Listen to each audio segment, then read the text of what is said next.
মাত্র ৩৩ বছর বয়সে মারা গেছেন যুক্তরাজ্যের তারকা অভিনেতা জর্ডান রাইট। থাইল্যান্ডের জনপ্রিয় পর্যটন দ্বীপ ফুকেটে একটি নর্দমা থেকে তার মরদেহ উদ্ধার করা হয়। চলতি সপ্তাহের শুরুতে ঘটে যাওয়া এ ঘটনায় মৃত্যুর প্রকৃত কারণ জানতে ময়নাতদন্তের ফলাফলের অপেক্ষায় রয়েছেন স্থানীয় পুলিশ।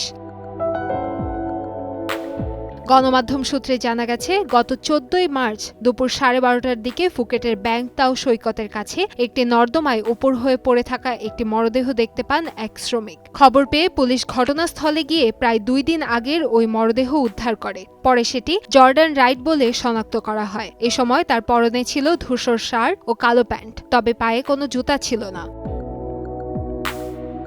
প্রাথমিক তদন্তে জানা গেছে, মৃত্যুর আগে অস্বাভাবিক আচরণ করতে দেখা যায় তাকে। সিসিটিভি ফুটেজে দেখা যায় এলোমেলোভাবে দৌড়াচ্ছিলেন তিনি, তবে তার শরীরে কোনো দৃশ্যমান আঘাত বা নির্যাতনের চিহ্ন পাওয়া যায়নি। হোটেল সূত্রে জানা গেছে, তিনি একাই চেক ইন করেছিলেন এবং ১৩ মার্চ তার চেক আউট করার কথা থাকলেও তিনি তা করেননি।